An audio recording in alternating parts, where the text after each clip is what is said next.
Welcome back to Inside Ambition. My name is Gabrielle Remo, and I want to welcome you to our show's newest segment called Foresight 2020, where we will be covering all things presidential election up until that fateful day in November.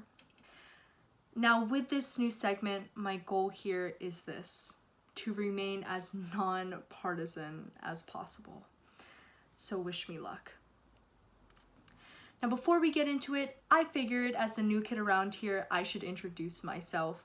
My name is Gabby. I'm a Drexel student in the LeBeau College of Business, and I will be virtually, social distancedly, holding your hand through the 2020 election. Because somebody has to, right?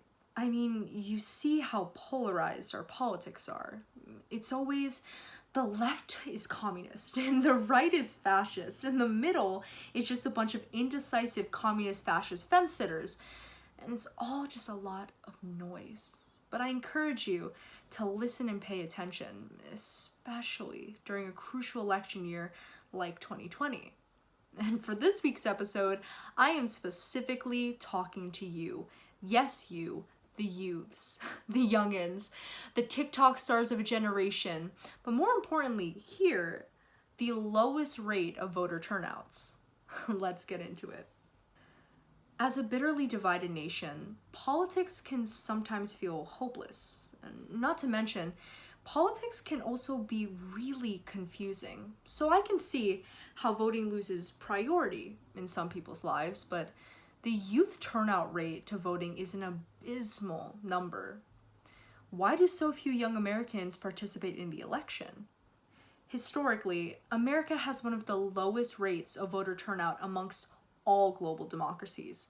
And for endless generations, those between the ages of 18 and 29 ghost elections. In 1972, 53% of Americans under 30 voted, compared to 71% of those ages 45 to 64. And during that time, industrialized democracies alike reported youth voter turnout rates in the 80 to 90% range.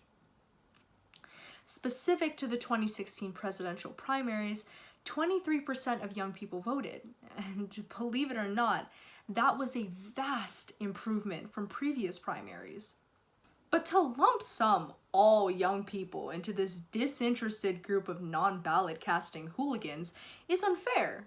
And there's this huge misconception that young people don't care about politics, which is proven to be wildly untrue.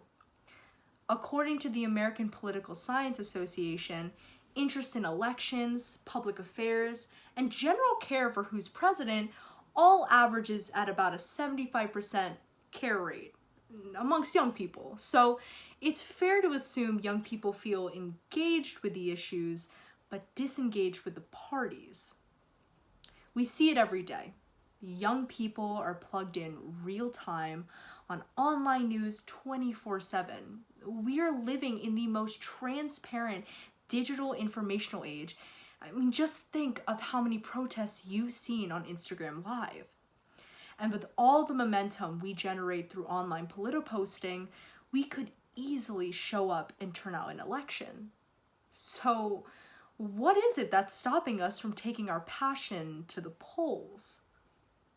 The reality is, young people face many voting obstacles, sometimes with things as fundamental as voter registration. According to research conducted on civic learning and engagement, while a strong majority of young people ages 18 to 24 are paying attention to the 2020 election, a third of them didn't even know that they could register to vote online in their state. I call voter suppression. Some states have extremely strict voter ID laws, and it's different within every state. For example, in Ohio and Texas, they require an ID, but a college ID doesn't qualify. Meanwhile, in Wisconsin, college IDs are allowed, but not out-of-state driver's licenses, meaning many university students were turned away in the April 2016 primary.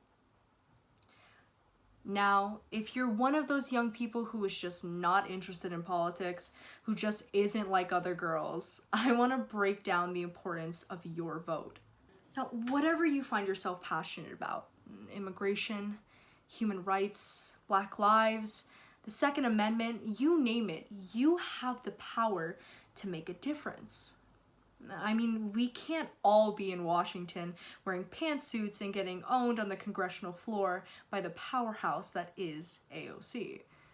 Plus, elected officials like her are way more inclined to address issues of importance to young adults if they see higher voter turnout. Millennials and Gen Z represent a larger voting bloc than baby boomers. We have the potential to completely swing this election. And speaking of swinging, let's talk swing states.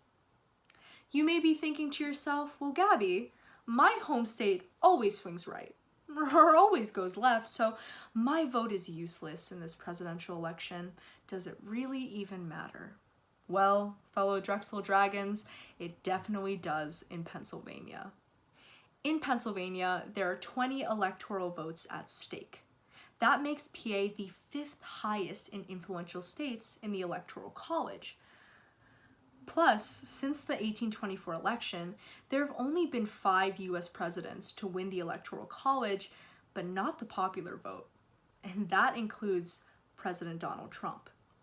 Pennsylvania specifically swung red in 2016, and get this, Donald Trump won by a margin of less than 1%.